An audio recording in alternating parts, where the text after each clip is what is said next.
اعوذ باللہ من الشیطان الرجیم بسم اللہ الرحمن الرحیم الحمدللہ رب العالمین الصلاۃ والسلام علی سیدنا المرسلین وعلی آلہ وصحبہ اجمعین اما بعد۔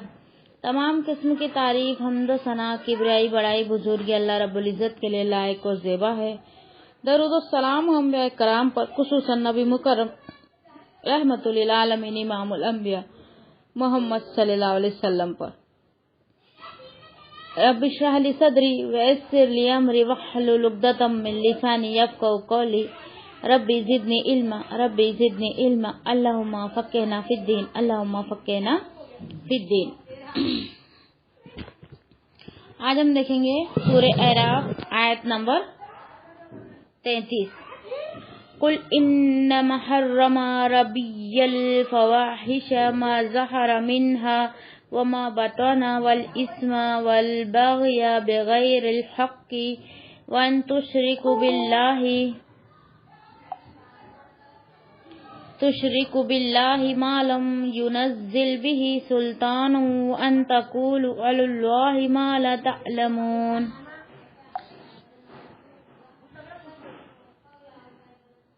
صدق اللہ العظیم۔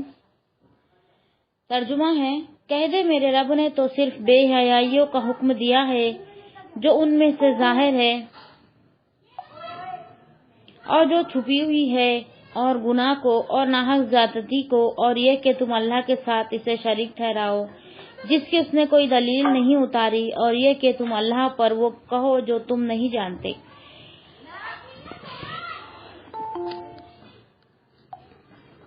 اس آیت کریمہ میں احساسی محرمات اور بنیادی گناہوں کی حرمت بیان کی گئی ہے۔ فواحش سے مراد وہ بڑے گناہ جن کا تعلق شرم گاہوں سے ہوتا ہے، اور اسم سے مراد وہ ہر قسم کا گناہ ہے، اور بغی سے مراد لوگوں پر ظلم و زیادتی ہے، اور خدا پر افطرا پر درازی یہ ہے کہ کسی کو اس کا بیٹا بنایا جائے، یا حلت و حرمت کہ خود ساختہ احکام کو اللہ کی طرف منسوخ کیا جائے۔ یعنی کہ یہ اللہ نے کفار کو سخت تنبیہ کی کہ جن چیزوں کو اللہ نے حرام کیا ان کو تم حلال نہ کر لیا کرو، اور جن چیزوں کو اللہ نے حلال کیا تھا اس کو حرام کر دیا۔ یہ یہودیوں کی طرف اشارہ ہے۔ اللہ تعالیٰ نے بے حیائی کو حرام کیا تھا لیکن تم اس کو حلال سمجھتے ہو، اور پھر ڈھٹائی کے ساتھ اس کو اللہ تعالیٰ کی طرف منسوب بھی کرتے ہو۔ اللہ تعالیٰ نے ان کی کبھی حرکت کا ذکر کرتے ہوئے ارشاد فرمایا سورہ اعراف آیت نمبر 28 میں، وَإِذَا فَعَلُوا فَاحِشَةً قَالُوا وَجَدْنَا عَلَيْهَا آبَاءَنَا وَاللَّهُ أَمَرَنَا بِهَا قُلْ إِنَّ اللَّهَ يَأْمُرُ بِالْفَحْشَاءِ أَتَقُولُونَ عَلَى اللَّهِ مَا لَا تَعْلَمُونَ۔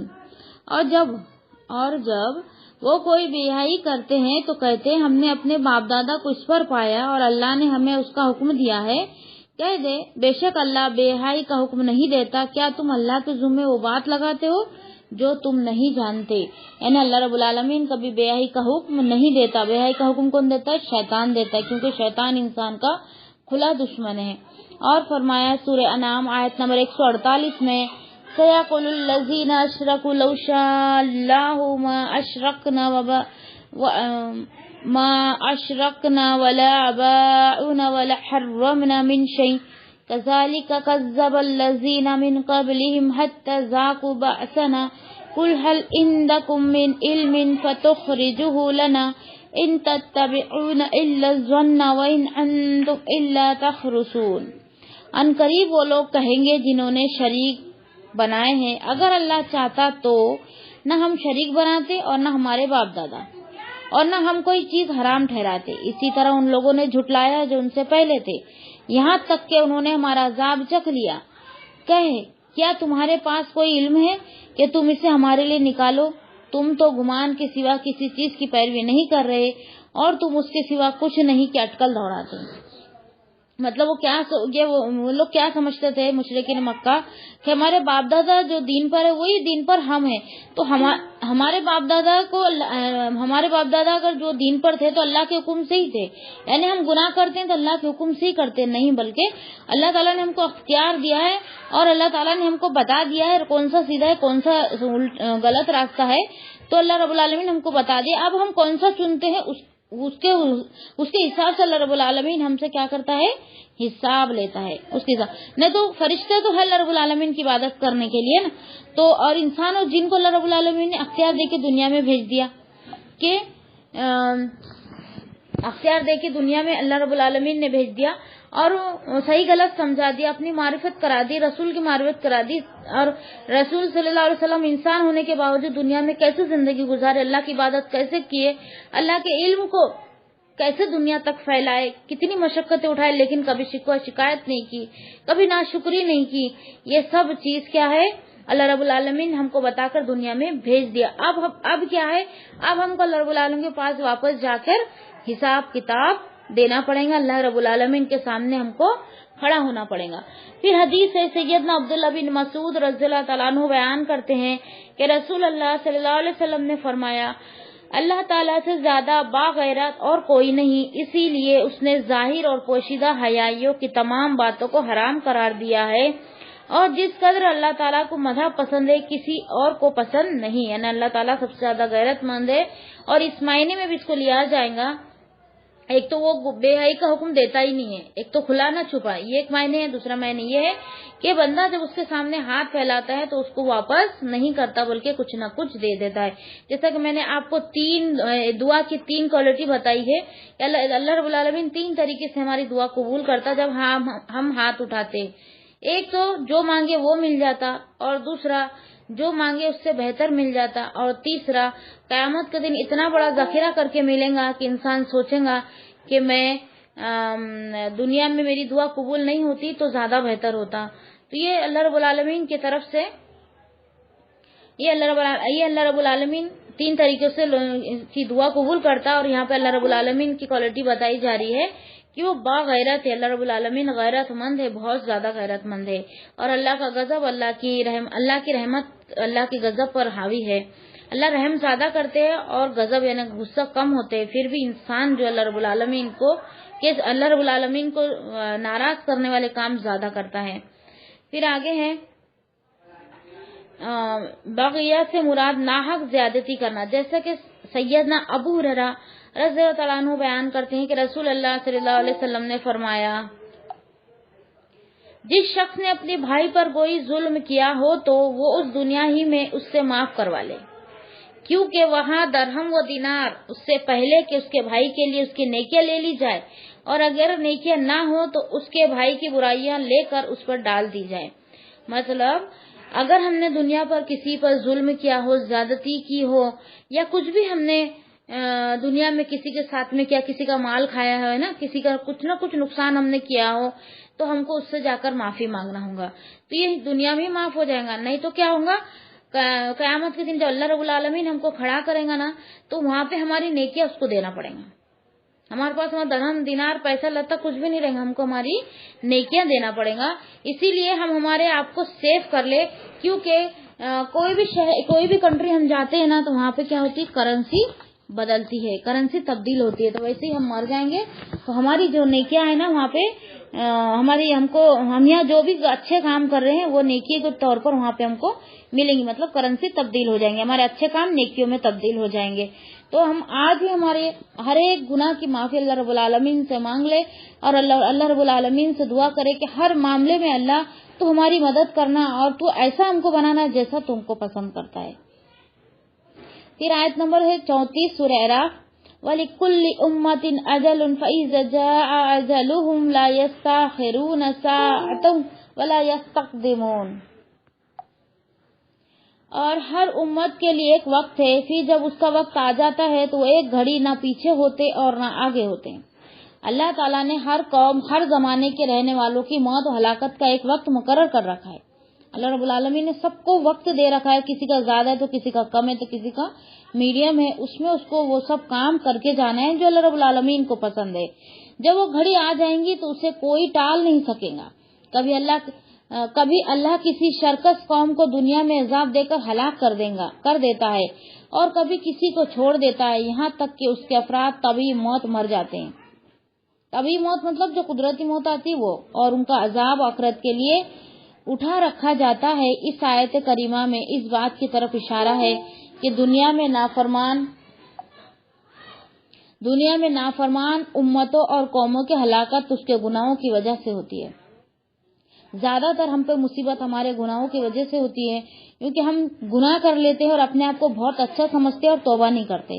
جب بھی ہم سے گناہ ہو جائے اپنے آپ کو اللہ رب العالمین کے حوالے کرے اور اپنے آپ میں بڑائی محسوس نہ کرے کہ میں بڑی ہوں، میں کیوں معافی مانگوں.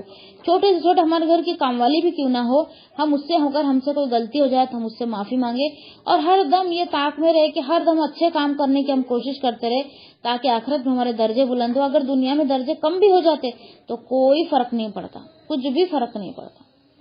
دنیا میں اگر ہم نیکی کریں گے تو اللہ رب العالمین دونوں جگہ ہم کو عزت عطا فرمائیں گا. لیکن عزت وہی کریں گا جو خود عزت والا ہوں گا اور وہی جو دیندار ہوں گا. باقی جو جاہل ہوں گے وہ اپنے اکڑ میں گھمنڈ میں رہیں گے اور وہ کیا کریں گے، دیندار کو کم سمجھیں گے. تو وہاں پہ ہم کو کیا کرنا ہے، صبر کرنا ہے. ٹھیک ہے. پھر آگے ہے آیت نمبر 35 اور 36 میں، یا بنی آدم اما یاتینکم رسول منکم یقصون علیکم آیاتی فمن اتقى واصلح فلا خوف علیہم ولا هم يحزنون والذین کذبوا بآیاتنا واستکبروا عنها اولئک اصحاب النار هم فیها خالدون. اے آدم کی اولاد، اگر کبھی تمہارے پاس واقعی تم میں سے کچھ رسول آئے جو تمہارے سامنے میری آیت بیان کرے، تو جو شخص ڈر گیا، اس نے اصلاح کر لی، تو ان پر نہ کوئی خوف ہے اور نہ وہ غم کھائیں گے. اور جن لوگوں نے ہماری آیات کو جھٹلایا اور انہیں ماننے سے تکبر کیا، وہی آگ والے ہیں، وہ اس میں ہمیشہ رہنے والے. دیکھو، شرک تو اللہ رب العالمین کو بالکل پسند نہیں. سب بڑے گناہ میں سب سے بڑا گناہ شرک ہے. لیکن شرک کے بعد اگر کوئی بڑا گناہ ہے جو مانا جاتا ہے وہ تکبر ہے. تکبر بھی اللہ رب العالمین کو بالکل بھی پسند نہیں ہے. پھر ماں باپ کی نافرمانی ہے. ٹھیک ہے. اللہ تعالیٰ نے ابتدا سے بنی آدم کو خبر دی ہے کہ وہ اپنے انبیاء اور رسول ان کے پاس بھیجیں گا جو اس کی آیتیں انہیں سنایا کریں گی. تو جو کوئی تقوی اور اصلاح کی راہ اختیار کرے گا، قیامت کے دن اسے کوئی خوف و غم لاحق نہیں ہوں گا. اور جو کوئی اس کی آیتوں کو جھٹلائے گا، وہ کبر و عناد سے کام لے گا، اس کا ٹھکانہ کیا ہوگا، جہنم ہوگا. کس سے کام لے گا وہ؟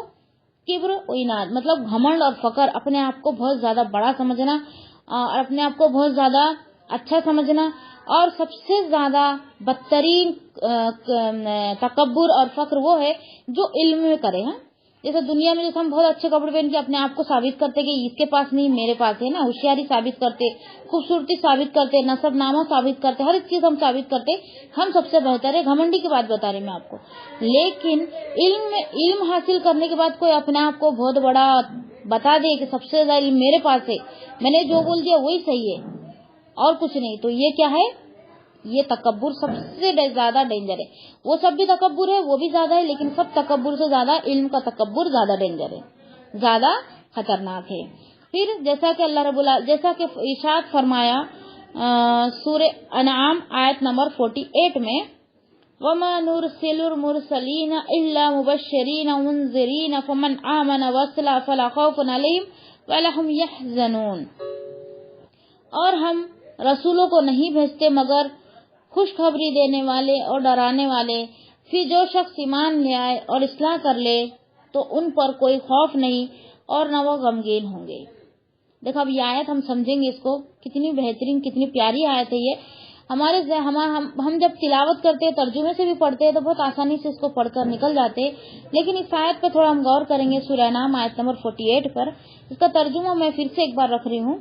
اور ہم رسولوں کو نہیں بھیجتے مگر خوشخبری دینے والے اور ڈرانے والے، ہے نا. رسول ہم کو بتا دیے نا کہ کون سے کام کرنے سے ہم کو کیا ملنے والا ہے، کون سے کام کرنے سے اللہ رب العالمین خوش ہونے والا ہے، کون سے کام کرنے سے اللہ رب العالمین ناراض ہونے والا ہے نا.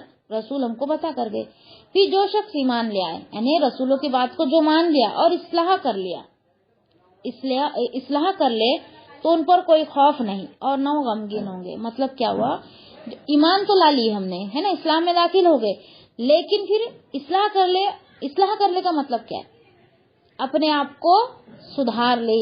اگر ہمارے بال بچے تو اس کو بھی ہم دینی ماحول میں ڈھال لے، کیونکہ اب ہم چھوٹے نہیں رہے اور ہم کو اب تمیز آ گئی ہے صحیح کیا ہے غلط کیا ہے. ہم چھوٹے نہیں رہے تو ہر چیز کا ہم کو تمیز آ گئی ہے، تو ہم کیا کریں گے؟ اب اپنی اصلاح کرتے کرتے کرتے کرتے ایک دن کامیاب ہو جائیں گے. اگر ہم ابھی سے شروع کریں گے تو، ہے نا.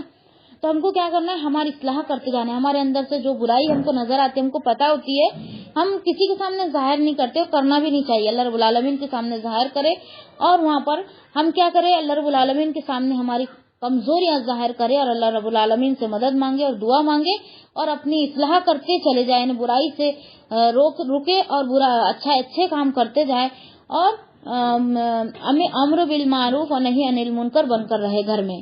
جیسا بھلائی کا حکم دے اور برائی سے روکے. اگر ہم روکنے کی طاقت نہیں رکھتے، جیسا کہ ہمارے گھر میں ہم کس کو دے سکتے، ہماری طاقت کیا ہے کہ ہمارے بچوں کو ہم بھلائی کا حکم دیں گے، برائی سے روکیں گے. لیکن گھر میں سب بڑے، ہم ہی چھوٹے، تو پھر ہم کیا کریں؟ وہ جب برائی کرنے بیٹھے تو ان کو بھلے طریقے سے روکنے کی کوشش کرے، یا پھر نہیں روک پاتے، اگر ہمارے میں طاقت نہیں تو وہاں پہ نہ بیٹھے، نہ جھگڑا دیکھنے بیٹھے، نہ غیبت کرنے بیٹھے، نہ کسی کو اڑانے بیٹھے، نہ ہنسنے بیٹھے. تو یہ ہم نہیں بیٹھیں گے تو کیا ہو جائیں گے؟ کم سے کم اتنا فائدہ ہو جائے گا کہ ہم اپنے آپ کو بچا لیں گے. پھر آگے اللہ رب العالمین نے فرمایا کہ کوئی خوف نہیں اور نہ وہ غمگین ہوں گا. یعنی اس کو خوف نہیں ستائیں گا، وہ کبھی غمگین نہیں ہوگا، اس کو غم نہیں ستائیں گا. اس کو دنیا میں کتنا بھی اس کا نقصان ہو جائے گا، اس کو غم ہی نہیں ہوگا. اس کو معلوم ہے کہ دنیا میں یہ دنیا عارضی ہے، تھوڑا سا نقصان ہوگا، لیکن آخرت میں بہت بڑا فائدہ بن کے ہمارے سامنے آ جائے گا. اور ارشاد فرمایا سورہ بقرہ آیت نمبر 38 اور 39 میں، قُلْ اهْبِطُوا مِنْهَا جَمِيعًا فَإِمَّا يَأْتِيَنَّكُم مِّنِّي هُدًى فَمَن تَبِعَ هُدَايَ فَلَا خَوْفٌ عَلَيْهِمْ وَلَا هُمْ يَحْزَنُونَ وَالَّذِينَ كَفَرُوا وَكَذَّبُوا بِآيَاتِنَا أُولَٰئِكَ أَصْحَابُ النَّارِ هُمْ فِيهَا خَالِدُونَ. ہم نے کہا سب کے سب اس سے اتر جاؤ، پھر اگر کبھی تمہارے پاس میری طرف سے واقعی کوئی ہدایت آ جائے تو جو میری ہدایت کی پیروی کرے گا سو ان پر نہ کوئی خوف ہے اور نہ وہ غمگین ہوں گے. اور جنہوں نے کفر کیا اور ہماری آیت کو جھٹلایا، یہ لوگ آگ والے ہیں، وہ اس میں ہمیشہ رہیں گے. کون ہمیشہ رہنے والے ہیں؟ آگ والے کون ہیں؟ جو اللہ کی آیتوں کو جھٹلائے، نبی کو جھٹلائے اور اس پر عمل نہ کرے. عمل تو نہیں کر رہے، جیسے زبان سے جھٹلانا ایک ہوتا ہے، کیا ہوتا ہے؟ عمل سے جھٹلانا. دیکھو مشرکین مکہ زبان سے جھٹلاتے تھے اور عمل سے بھی جھٹلاتے تھے، لیکن اگر زبان سے تصدیق کر لیتے تو عمل سے بھی تصدیق کر لیتے. اتنے پکے سچے مسلمان تھے وہ. اور آج کے مسلمان سے کلمہ بھی پڑھتے ہیں اور عمل سے جھٹلاتے. زبان سے نہیں جھٹلاتے کیونکہ پکڑے جائیں گے نا، دنیا میں لوگ ہم کو پکڑ لیں گے اور ہم کو نیک نہیں سمجھیں گے، ہمارا کام کیسے بنے گا؟ تو کیا کرتے وہ عمل سے جھٹلاتے. یہ عمل سے اس کا مطلب یہ ہو رہا ہے کہ نبی کے زمانے کے جو مشرکین تھے اس سے بھی بدتر آج کے مسلمان ہیں. یہ ہے قیامت کا آخری دور. یہ قیامت یہاں سے سمجھ جانا، یہ ایک نشانیاں ہے کہ قیامت بہت زیادہ قریب ہے، کیونکہ اب اچھے لوگ بہت کم ہو گئے. پہلے اچھے لوگ ہر محلے میں بہت، پورا محلہ کے محلہ اچھا ہوتا تھا. پھر کیا ہو گیا؟ محلے میں ایک بچ گیا، پھر ایک گاؤں میں ایک، یعنی شہر میں ایک بچ گیا. پھر وہ ایک سب کو سکھاتا تھا، یعنی وہ بیٹھتا نہیں تھا چین سے، میں اچھا ہوں تو میں بیٹھ جاؤں، ایسا نہیں ہوتا تھا وہ، بلکہ وہ لوگوں کی فکر کرتا تھا کہ ان کو میرے بہن بھائی ہے یہ، تو میں ان کو آگ کے عذاب سے بچاؤں. وہ محنت کرتا تھا. پھر کرتے کرتے گاؤں کے گاؤں اب کیا ہے؟ خالی ہو گئے. پورے گاؤں کے گاؤں خالی ہو گئے. کوئی شہر ایسا ہے کہ بالکل کوئی اچھا انسان وہاں پایا نہیں جاتا. تو یہاں پر اللہ رب العالمین نے ہماری مدد کیسے کی؟ انٹرنیٹ نکال کے. دیکھو ہم آج جہاں ہیں، ہم جو روم میں بیٹھے وہ روم سے ہم پورے کہاں کے لوگوں کو پڑھا رہے ہیں. تو یہ اللہ رب العالمین کی طرف سے ایک نعمت ہے، اس کو کبھی ضائع نہیں کرنا اور ہمیشہ دعوت دینے کی عادت رکھنا، دین کی دعوت دیتے رہنا انشاءاللہ، تاکہ ہمارے لیے ثواب جاریہ ہو جائے. ہم کو ثواب جاریہ موت آتی نا جب یاد آتا، یا کوئی مر جاتا تو ہم کو یاد آتا. اور سفارہ پڑھو، قرآن خوانی رکھو، تقریر رکھو، ہے نا. کتنے نیک ہے یہ لوگ، دیکھو کیسے کتنا قرآن پڑھ رہے ہیں نا، کتنے اچھے. 5 قرآن پڑھے، کوئی بولتا 50 پڑھے، کوئی بولتا 9000 پڑھے نا، اس طریقے سے. تو یہ سب کے لیے ہم نہیں آئے ہیں، ہم عمل کرنے کے لیے آئے ہیں، اور عمل کر کے ہم کو اللہ رب العالمین کو پورا حساب دینا ہے. ہم اللہ رب العالمین کے غلام ہیں اللہ رب العالمین تمام چیزیں ہمارے لیے دی ہے، اس کے بعد وہ حساب لیں گا نا. ہم کو بنا چیزیں دیے نا، بنا ضرورت کی چیزیں دینے کے بعد تھوڑی حساب لیں گا.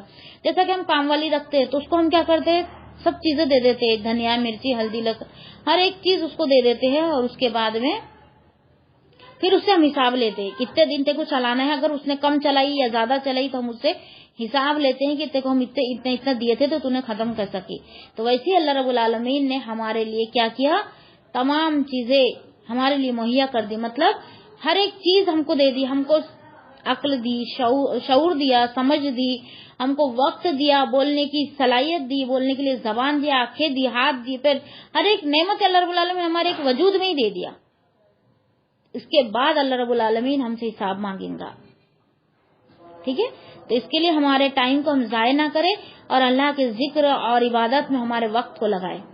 پھر آگے حدیث ہے، سیدنا ابو ہریرہ رضی اللہ تعالیٰ عنہ بیان کرتے ہیں کہ رسول اللہ صلی اللہ علیہ وسلم نے فرمایا، میری مثال اس شخص کی سی ہے جس نے آگ جلائی، جب اس کی گرد روشنی ہوئی تو اس میں کیڑے اور یہ جانور جو آگ میں ہے گرنے لگے، اور وہ شخص ان کو روکنے لگا لیکن وہ نہ رکے اور اس میں گرنے لگے. وہ شخص اس کو روکنے لگا اور وہ نہ رکے اور اس میں گرنے لگے. یہ مثال ہے میری اور تمہاری. میں تمہیں تمہاری کمر سے پکڑ کر جہنم سے روکنے والا ہوں اور کہتا ہوں کہ جہنم کے پاس سے چلے آؤ، جہنم کے پاس سے چلے آؤ، لیکن تم نہیں مانتے، اسی میں گھسیٹتے چلے جاتے ہیں. یہ نبی صلی اللہ علیہ وسلم کی مثال ہے کہ نبی صلی اللہ علیہ وسلم آئے لوگوں کو جہنم سے بچانے کے لیے. ان کو بار بار یعنی کتنے فکر مند ہوتے تھے وہ کہ میرے بندے جہنم سے بچ جائے. کہاں دماغ لگاتے تھے. پہلے تو اتنی سہولت بھی نہیں تھی. آج تو ایک بٹن دبائے ہمارے لیے کتنی سہولت ہو جاتی ہے نا. میسج کر لیتے، فون کر لیتے، لنک ڈال دیتے. ایک بٹن دبانے کے یعنی کتنی اللہ رب العالمین نے ہمارے لیے آسانی کیا ہے. اس وجہ سے سمجھ جاؤ جتنی آسانی اللہ رب العالمین ہم کو دے رہا ہے اتنی زیادہ ہم سے حساب ہونے والا ہے. اور نبی صلی اللہ علیہ وسلم کے زمانے میں ہر چیز مشکل تھی تو بھی وہ عمل میں ہم سے کئی زیادہ بہتر تھے، کئی زیادہ بہتر تھے. گناہ سے تو ایسے ڈرتے تھے جیسے ہم کہیں کہ کوئی جانور گھس جاتا ہے یا کوئی سانپ یا شیر دیکھ لیتے تو کیسے ڈرتے ہم، ویسے ہی وہ گناہ سے ڈرتے تھے. پھر آگے ہے آیت نمبر ہے 37 سورہ اعراف. ایک منٹ ہے.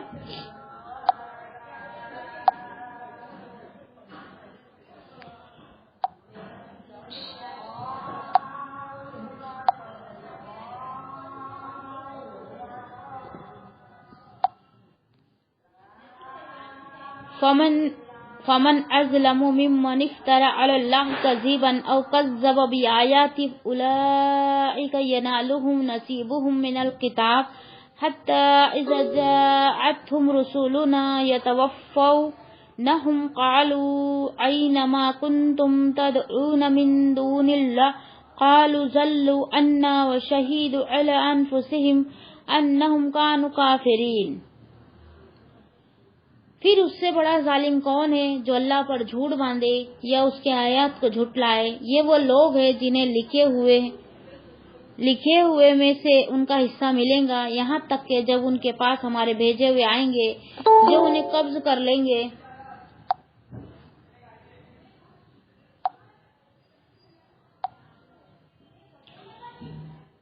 جو ہمارے بھیجے ہوئے آئیں گے جو انہیں قبض کر لیں گے تو کہیں گے کہاں ہے وہ جنہیں تم اللہ کے سوا پکارتے تھے.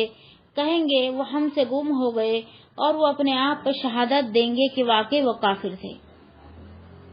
اب یہ کون بھیجے ہوئے؟ یہ فرشتوں کی طرف اشارہ ہے اور موت کو قبض کر لیں گے یعنی روح قبض کر لیں گے. کس کی؟ دیکھو اب اس کو ہم دیکھیں گے. اللہ پر افطرا پر درازی کرنے والوں اور اس کی آیتوں کو جھٹلانے والوں. افطرا پر درازی مطلب اللہ رب العالمین پر الزام لگانے والے، جیسے کہ نعوذ باللہ استغفر اللہ. اللہ رب العالمین عیسیٰ علیہ السلام، اللہ رب العالمین کا لوگوں نے کیا بنا لیے؟ عیسیٰ علیہ السلام کو بیٹا بنا لیے ہے نا. تو اللہ پر افطرا پر درازی کرنے والوں یعنی اللہ پر تہمت لگانے والوں. اور ان کا کرسچن لوگ کیا بولتے ہیں؟ عیسیٰ علیہ السلام اللہ کے بیٹے، اور جو یہودی ہوتے ہیں وہ حزیر علیہ السلام کو بولتے ہیں اللہ کا بیٹا. تو یہاں پہ یہی ہے اللہ پر تہمت لگانا، اللہ پر الزام لگانا اور اللہ کی آیتوں کو جھٹلانا. اور بھی بہت کچھ کہ ان سے بڑھ کر کوئی ظالم نہیں ہے، یعنی بہت کچھ ایسی باتیں بول دیتے جو اللہ کو ناراض کرنے والی ہے. ابھی میں آپ کو یہ سب باتیں نہیں بتا سکتی کیونکہ وقت مجھے اجازت نہیں دیتا، لیکن اس کے باوجود ان کے لیے دنیا میں جو عمر، روزی اور اعمال خیر و شر لکھ دیے گئے ہیں انہیں وہ اللہ کی طرف سے ضرور پائیں گے۔ وہ اگر اللہ کو جھٹلائے، اللہ کی آیتوں کو جھٹلائے اور دنیا میں بہت ہی زیادہ گناہگاری کی زندگی گزارے تو بھی ان کی جو عمر ہے، روزی ہے، اعمال ہے، خیر و شر اللہ رب العالمین نے لکھ دیا، اور وہ کر کے ہی وہ اللہ رب العالمین کے پاس جائیں گے۔ پھر جب ان کی موت کا وقت آ جائے گا اور فرشتے ان کی روحوں کو قبض کر کے جہنم کی طرف لے جائیں گے تو بطور جزر ان سے کہیں گے کہ کہاں ہے تمہارے وہ معبود جن کی تم عبادت کرتے تھے، آج وہ تمہیں عذاب نار سے کیوں نہیں بچا لیتے؟ تو وہ جواب دیں گے کہ وہ تو غائب ہو گئے، اب تو ہمیں اس سے کوئی امید نہیں ہے، اور اپنے بارے میں اعتراف کریں گے کہ واقعی ہم دنیا میں کافر تھے۔ یعنی جس کو وہ پوچھتے تھے، جیسا کہ مورتی وغیرہ بھی آ سکتی اس میں ہے نا، اور خواہشات نفس بھی آ سکتی۔ خواہشات نفس بھی ہمارے اندر ایک بہت بڑا بھوت ہے، وہ جہاں ہمیں دھکیلتا ہے وہاں چلے جاتے ہیں۔ اور تیسرا شیطان بھی ہو سکتا ہے کہ وہ شیطان ہم کو وسوسے ڈالتا ہے اور ہم اس کے باتوں میں آ جاتے ہیں۔ وہ شیطان بھی آخرت میں کیا کرے گا؟ مکر جائے گا۔ وہ یہ بولیں گا میں نے تیرے کو ہاتھ پکڑ کر نہیں لے کر گیا تھا، میں نے صرف وسوسہ ڈالا تھا نا، تو اپنے قابو میں تھی، تو نہیں اگر میرے بات نہیں مانتی تو بھی ہو جاتا تھا، لیکن تیرے کو بھی وہ اچھا لگ رہا تھا جو میں تیرے کو دکھانا چاہ رہا تھا، تو وہ بھی وہاں پہ مکر جائے گا، اور وہ بھی مکر جائے گا۔ اور جس کی وہ عبادت کرتے تھے وہ تو جھوٹے ہی معبود ہے، شرک جھوٹ ہے، توحید سچ ہے، تو وہ سب وہاں پہ کیا ہو جائیں گے؟ غائب ہو جائیں گے، اور وہ خود اپنے گناہوں کا اعتراف کریں گے کہ ہم کافر تھے۔ پھر آگے اس شخص سے بڑھ کر کون ظالم نہیں ہو سکتا جو اللہ تعالیٰ کی طرف کوئی جھوٹی بات منسوخ کرے۔ اللہ رب العالمین کی طرف جھوٹی بات منسوخ کرنے والا کیا ہے؟ سب سے بڑا جھوٹا ہے۔ دیکھو یہاں ایک بات سمجھ میں آ رہی ہے کہ ولی ہے نا، درگاہ اور جو بابا جو بھی مانتے آج دنیا میں ہو رہا ہے، میں ایسا کسی پہ ایسا بلیم نہیں کر رہی ہوں، ایسا دنیا میں ہو رہا ہے، تو اس کی ایک تردید یہ ہے، مطلب اس کو ہم ایسا سمجھ سکتے ہیں کہ اللہ رب العالمین ایسی چیزوں کو پسند نہیں کرتا۔ دیکھو عیسیٰ علیہ السلام اللہ کے نبی ہے، اس کو بھی کرسچن اللہ کے برابر ٹھہراتے، حضور علیہ السلام کو یہودی ٹھہراتے، تو بھی اللہ رب العالمین اس کو پسند نہیں کرتا، وہ نبی ہے۔ پوری مخلوق میں سب سے اونچی مخلوق کیا ہے؟ نبی کی ہے، تو بھی اللہ رب العالمین اس کو قبول نہیں کرتا، وہ بھی اللہ رب العالمین کو پسند نہیں کہ کوئی اس کے برابر ہو، یعنی نبی بھی نہ ہو برابر۔ تو پھر اولیاء اللہ اور یہ سب کیا ہے نا، یہ سب تو کچھ بھی نہیں، ان کے بعد کے بہت بات کے۔ تو یہاں پہ ایک بات یہ بھی سمجھ میں آ رہی ہے کہ شرک جو ہے اللہ رب العالمین کے ساتھ کسی کو بھی برابری میں نہیں ٹھہرانا، چاہے وہ نبی ہو، ولی ہو، مورتی ہو، کوئی بھی چیز ہو، ہمارا اللہ رب العالمین کے برابر اس کو نہیں ٹھہرائیں گے۔ پھر اس کی نازل کردہ آیات کو جھٹلاتے ہیں، جو اللہ رب العالمین نے آیت نازل فرمائی وہ اگر ہمارے سامنے آ گئی، ہم نے پڑھ لیے تو ہم کو بات سمجھ میں آ گئی، ہم پر عمل واجب ہو گیا۔ اس کا مطلب یہ نہیں کہ ہم پڑھیں گے نہیں۔ بہت لوگ کیا بولتے ہیں، ہم پڑھ لیں گے تو ہم پہ واجب ہو جائے گا عمل کرنا، ایسا نہیں ہے، بلکہ ہم کو پڑھ کے سمجھ کے عمل کرنا ہے۔ پڑھنا ہی اللہ رب العالمین نے فرض کر دیا ہے، یعنی علم حاصل کرنا ہی ہم پر فرض کر دیا ہے، تو ہم کو علم حاصل کرنا ضروری ہے، بالکل ضروری ہے، اور اس کے بعد پھر ہم کو معلوم ہو گیا، پھر ہم اس کے مطابق عمل کریں۔ اگر علم نہیں حاصل کریں گے تو لوگوں کی باتوں میں آ کر، وہ لوگوں کا دیکھ کر، لوگوں کا سن کر عمل کریں گے تو کیا ہو جائیں گے؟ گمراہ ہو جائیں گے۔ پھر آگے اللہ رب العالمین نے ارشاد فرمایا سورہ یونس آیت نمبر 69 اور 70 میں، قل ان الذين يفترون على الله الكذب لا يفلحون متاع في الدنيا ثم الينا مرجعهم ثم نذيقهم العذاب الشديد بما كانوا يكفرون۔ کہہ دے بے شک جو لوگ اللہ پر جھوٹ باندھتے ہیں وہ فلاح نہیں پائیں گے، دنیا میں تھوڑا سا فائدہ ہے، پھر ہماری ہی طرف ان کا لوٹنا ہے، پھر ہم انہیں بہت سخت عذاب چکھائیں گے اس کی وجہ سے جو وہ کفر کرتے تھے۔ تھوڑا سا فائدہ دنیا اور زیادہ فائدہ آخرت۔ اور اللہ رب العالمین نے کیا کہا؟ یہ دنیا اتنی ہے، مثال دے کر بتایا گیا کہ سوئی ہے، اس کو سمندر میں ڈبوؤ، یا انگلی ہے سمندر میں ڈبو اس کو اور باہر نکالو، تو ہمارے انگلیوں میں جتنا پانی لگا ہے وہ دنیا ہے، اور پورا سمندر جو ہے وہ آخرت ہے۔ وہ سمندر کیا ہے؟ آخرت ہے۔ تو اس کا مطلب یہ نہیں کہ سمندر جتنی ہے اللہ رب العالمین کے پاس آخرت ہے، ایسا نہیں۔ ایک مثال انسان کو دیکھ کر سمجھائی، کیونکہ انسان جو ہے مثالوں سے سمجھتا ہے، اس لیے اللہ رب العالمین نے قرآن میں مثال دے کر کیا بولتے؟ ایگزامپل ہے نا، ایگزامپل یا مثال دے کر اللہ رب العالمین انسان کو سمجھایا ہے، لیکن انسان ہے کہ اس پہ توجہ نہیں دیتا، اس پہ غور و فکر نہیں کرتا۔ پھر سورہ لقمان آیت نمبر 23 اور 24 میں اللہ رب العالمین نے فرمایا وَمَنْ كَفَرَ فَلَا يَحْزُنْكَ كُفْرُهُ إِلَيْنَا مَرْجِعُهُمْ فَنُنَبِّئُهُم بِمَا عَمِلُوا إِنَّ اللَّهَ عَلِيمٌ بِذَاتِ الصُّدُورِ نُمَتِّعُهُمْ قَلِيلًا ثُمَّ نَضْطَرُّهُمْ إِلَىٰ عَذَابٍ غَلِيظٍ۔ اور جس نے کفر کیا تو اس کا کفر تجھے غم میں نہ ڈالے، ہماری طرف اس کا لوٹ کر آنا ہے، پھر ہم انہیں بتائیں گے جو کچھ انہوں نے کیا، بے شک اللہ سینوں کے باتوں کو خوب جاننے والا ہے۔ ہم انہیں تھوڑا سا سامان دیں گے، پھر انہیں ایک بہت سخت عذاب کی طرف مجبور کر کے لے آئیں گے۔ مجبور کر کے مطلب مر کے کدھر جانا ہے؟ اللہ رب العالمین کے پاس ہی جانا ہے۔ کہاں جائیں گے ہم؟ بھاگ کر پورے زمین میں بھاگ کر دکھاؤ، اللہ رب العالمین سے بچ ہی نہیں سکتے، جانا تو ہم کو اسی کے پاس ہے۔ پھر آگے ہے تو یہاں پہ اللہ رب العالمین کیا فرمائے، ہم انہیں تھوڑا سا سامان دیں گے۔ تھوڑا سا سامان یعنی دنیا میں تھوڑی سی مہلت زندگی کی، اگر ہم کو 1000 سال کی بھی اگر زندگی مل گئی نا تو بھی وہ کیا ہے، آخرت کے سامنے تھوڑی ہی ہے۔ تو یہ تھوڑا سا فائدہ ہم کو دنیا میں دے کر اللہ رب العالمین مجبور کر دیں گا ہم کو اس کے پاس آنے کے لیے۔ ہم کہیں بھی نہیں چھپ سکتے، کہیں بھی چلے جاؤ، جنگل بیابان کہیں بھی بھاگو، ہم موت سے نہیں بھاگ سکتے، اور مرنا ہی ہے۔ کہیں اگر مضبوط قلعوں میں بھی اگر ہم بند ہو گئے تو بھی ہم کو کیا ہے، مرنا ہے، اور مر کے کس کے پاس جانا ہے؟ اللہ رب العالمین کے پاس جانا ہے۔ حتی اذا جاءتہم رسولنا یتوفونہم، سیدنا برہا بن عازب رضی اللہ تعالیٰ عنہ بیان کرتے ہیں کہ ہم ایک انصاری کے جنازے کے لیے رسول صلی اللہ علیہ وسلم کے ساتھ تدفین کے لیے نکلے۔ جب ہم قبرستان پہنچے تو قبر ابھی تیار نہیں ہوئی تھی۔ رسول اکرم صلی اللہ علیہ وسلم بیٹھ گئے اور ہم بھی آپ کے گرد اس قدر خاموشی سے بیٹھ گئے گویا ہمارے سروں پر پرندے بیٹھے ہوئے ہیں۔ آپ کے ہاتھ میں ایک چھڑی تھی جس سے آپ زمین کورید رہے تھے۔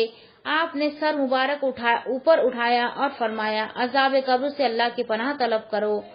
آپ نے بات 2 یا 3 مرتبہ ارشاد فرمائی، پھر فرمایا کافر آدمی جب دنیا سے کوچ کرنے یعنی جانے لگتا ہے اور آخرت کی طرف روانہ ہوتا ہے تو اس کی طرف سیاہ چہرے والے فرشتے نازل ہوتے ہیں، ان کے ٹاٹ کے کفن ہوتے ہیں اور وہ اس سے حد نگاہ کے فاصلے پر بیٹھ جاتے ہیں۔ پھر ملک الموت آتے ہیں اور اس کے سر کے پاس بیٹھ جاتا ہے اور کہتے ہیں اے خبیث روح نکل اور چل اللہ کے غصے اور غضب کی طرف۔ تو روح جس کے اندر چھپی پھرتی ہے اور فرشتے اسے اسی طرح باہر کھینچتا ہے جیسے کانٹے دار لوہے کے سیک گیلی اون سے باہر نکالی جاتی ہے۔ جب فرشتے اس کے روح نکال لیتا ہے تو دوسرے فرشتے لمحہ بھر کے لیے بھی اسے ملک الموت کے ہاتھ میں نہیں رہنے دیتے بلکہ اسے ٹاٹ کے کفن میں لپیٹ لیتے ہیں۔ اس روح سے زمین پر کسی مردار سے اٹھنے والی سڑند جیسی بدبو آ رہی ہوتی ہے۔ فرشتے اسے لے کر اوپر آسمان کی طرف جاتے ہیں۔ راستے میں جہاں کہیں ان کا گزر فرشتوں پر ہوتا ہے تو کہتے ہیں کہ یہ کس خبیث روح کی بدبو ہے؟ جواب میں فرشتے کہیں گے فلاح بن فلاح کی روح ہے، اور وہ اس کا وہ بدترین نام لیتے ہیں جو دنیا میں لیا جاتا تھا، یہاں تک کہ فرشتے اسے لے کر آسمان دنیا تک لے جاتے ہیں۔ فرشتے آسمان کا دروازہ کھولنے کے لیے درخواست کرتے لیکن دروازہ نہیں کھولا جاتا۔ کس کے لیے؟ بد روح کے لیے، اور جو نیک روح رہتی ہے اس کے لیے کھولا جاتا ہے۔ تو یہ واقعے سے ہم کو کیا پتا چلا کہ ہم کو عذاب سے پناہ مانگنا ہے۔ ایک تو ہم کو نیکیاں کرنا ہے، اچھے کام کرنا ہے، دنیا کے معاملات درست کرنا ہے، عبادت کرنا ہے، علم سیکھنا ہے، علم پھیلانا ہے، ہر ایک کام جو دنیا میں ہم کو اللہ رب العالمین نے سکھایا ہے وہ سب ہم کو کرنا ہے، ٹھیک ہے۔ اس کے بعد ایک دوسری بات اس میں کیا ہے کہ حدیث میں ایک بات یہ بھی آتی ہے کہ عذاب قبر کے بارے میں نا، اس میں جب وہ میت کو تدفین کر رہے تھے جب ہی نبی صلی اللہ علیہ وسلم نے فرمایا تو زیادہ تر عذاب قبر کے بارے میں فرمایا۔ تو عذاب قبر کے لیے ہم اچھے کام بھی کریں اور دوسرا دعا بھی کریں کہ قبر کے عذاب سے اللہ رب العالمین بچائے، اور تیسرا کیا کرے؟ تیسرا ہم یہ کریں کہ حدیث میں آیا ہے کہ سورہ ملک رات کو پڑھ کے سونا کیا ہوتا ہے؟ قبر سے حفاظت ہوتی ہے نا، قبر میں عذاب نہیں ہوتا ہے۔ تو ہم کو کیا کرنا ہے؟ سورہ ملک اور سورہ الف لام میم سجدہ جو ہے وہ پڑھ کے سونا ہے، کیونکہ یہ حدیث سے ہے اور نبی صلی اللہ علیہ وسلم جب تک اس کو پڑھ نہیں لیتے تھے وہ سوتے نہیں تھے۔ نبی صلی اللہ علیہ وسلم علم بھی ان کے پاس تھا علم بھی لوگوں تک پھیلاتے تھے اور عبادت بھی اتنی کرتے تھے. آج ہم کیا کرتے ہیں؟ علم پھیلاتے تو عبادت سے غافل ہو جاتے, عبادت کرتے تو علم سے غافل ہو جاتے. نہیں, دونوں کرنا ہے, تھوڑا کرنا, ڈیلی ہمیشہ کرنا. تو یہ ہم کو عادت ڈال دینا چاہیے کہ سورہ سجدہ الف لام میم سجدہ جو 21ویں پارے میں ہے اور سورہ ملک جو 29ویں پارے کے شروعات میں ہے, وہ سب کیا کرنا ہے ہم کو, وہ سب ہم کو دیکھ کر روز رات میں پڑھ کر سونا ہے. یہ ہم کو عادت ڈالنا ہے. اور صبح شام کے اذکار کی عادت ڈالنا ہے, جس سے ہم کو شیطانی وسوسے سے کم آئے اور گناہ کی طرف ہم کم جائے. اور دعا بھی مانگنا ہے اور گناہ سے رکنے کی کوشش بھی کرنا ہے. صرف دعا مانگ لینے سے نہیں ہوتا ہے نا, تسبیح پڑھ لینے سے نہیں ہوتا.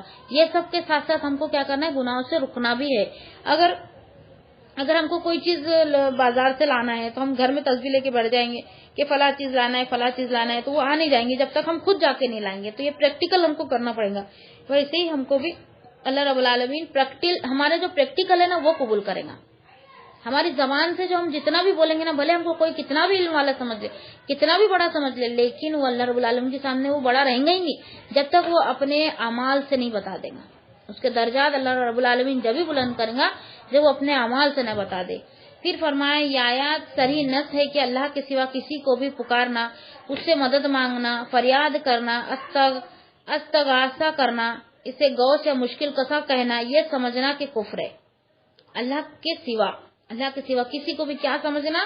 فریاد کرنا, یعنی کسی سے بھی دعائیں مانگنا, کسی کو بھی مشکل حل کرنے والا ماننا, یا پھر کسی کو, یہ سب چیزیں کیا ہے؟ اللہ رب العالمین کے سوا دوسرے کے ساتھ اگر ہم کسی کو بھی سمجھیں گے, یعنی اپنے آپ کو بھی اگر ہم ایسا سمجھ لیں گے تو یہ کیا ہے گا؟ کفر میں آ جائیں گا, انکار میں آ جائیں گا. ٹھیک ہے, چاہے وہ کتنی بھی بڑی ہستی یا کوئی فرشتہ یا ولی کیوں نہ ہو, ولی یا فرشتہ بھی کیوں نہ ہو, ہم کو اس کو بڑا نہیں ماننا ہے. سب سے بڑا کون ہے؟ اللہ رب العالمین. کتنی بھی بڑی مشکل آ جائے اس میں ہم صبر کریں اور مشکل کو بڑی نہ سمجھے بلکہ اللہ رب العالمین کو بڑا سمجھے, کیونکہ ہر چیز سے سب سے بڑا اللہ رب العالمین. اسی لیے اللہ اکبر کیوں بولا جاتا ہے کہ اللہ رب العالمین ہر چیز سے سب سے بڑا ہے. ہر مشکل ہم کو مشکل ایسی لگتی بہت بڑی آ گئی ہے, اور ہمارے کہاوت بھی ایسی ہوتی مشکل آتی ہے تو چاروں طرف سے آتی ہے. اگر ہم اللہ رب العالمین کو بڑا سمجھے اور اسی کے حوالے ہمارے معاملات کر دیں تو تمام چیزیں چھوٹی ہو جائیں گی, اللہ رب العالمین بڑا ہو جائیں گے, ہے نا.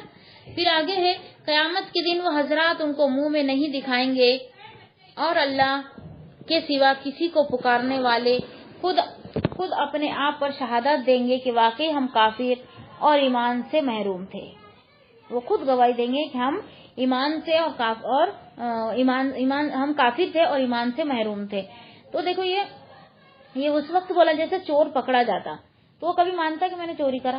نہیں مانے گا. وہ بولے گا نہیں میں نے چوری نہیں کی, اپنے آپ کو بچانے کی کوشش کرے گا.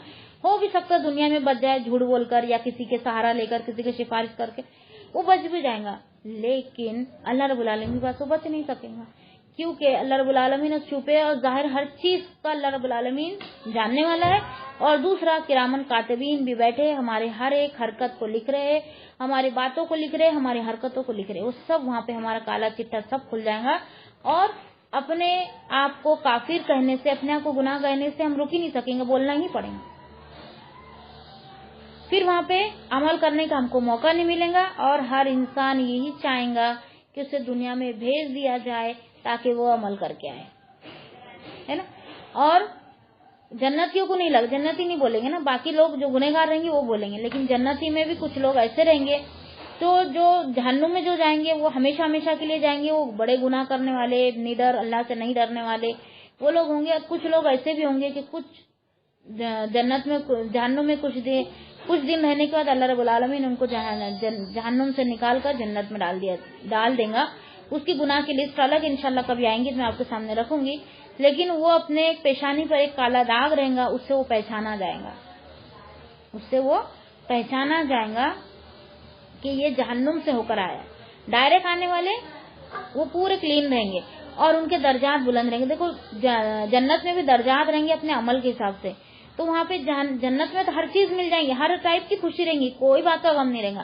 صرف وہاں پہ افسوس یہ رہے گا کہ میں بھی زیادہ عبادت کر کے اور زیادہ عمل کر کے اس سے آگے بڑھ جاتا تو اچھا رہتا. یہ افسوس وہ دل میں رہیں گا ہی اس کے, کسی اونچے درجے والے کو دیکھ کر.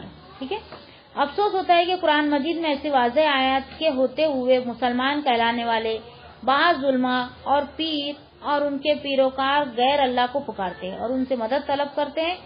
کوئی یا رسول اللہ اغیثنی کہتا ہے، کوئی یا علی مدد کہتا ہے، کوئی شیخ عبد القادر کو مدد کے لیے پکارتا ہے، پھر بھی یہ لوگ اپنے آپ کو پکے مسلمان موحدین کو کافر قرار دیتے ہیں۔ بہرحال قیامت کچھ دور نہیں، یعنی پڑھے لکھے لوگ بھی یہ بات کو نہیں سمجھ سک رہے۔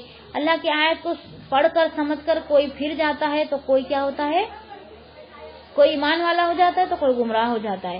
تو یہاں پہ ایمان لانے کے بعد بھی لوگ شرک کریں گے، تو یہاں پہ یہی ہے کہ وہ رسول کو پکاریں گے یا علی کو پکاریں گے یا عبد القادر جیلانی کو پکاریں گے۔ ہم دیکھ ہی رہے الحمدللہ علی کو پکارنے والے سیاہ ہے، اور یہ عبد القادر جیلانی یہ سنی کہلاتے ہیں نا۔ ہم یہاں پہ ہمارے معاشرے میں ہم دیکھتے ہیں کہ ایسے لوگ ہیں جو ایمان لانے کے بعد بھی غیر اللہ کو پکارتے ہیں، تو اس میں موحدین کو کافر قرار دیتے ہیں۔ بہرحال قیامت کچھ دور نہیں ہے۔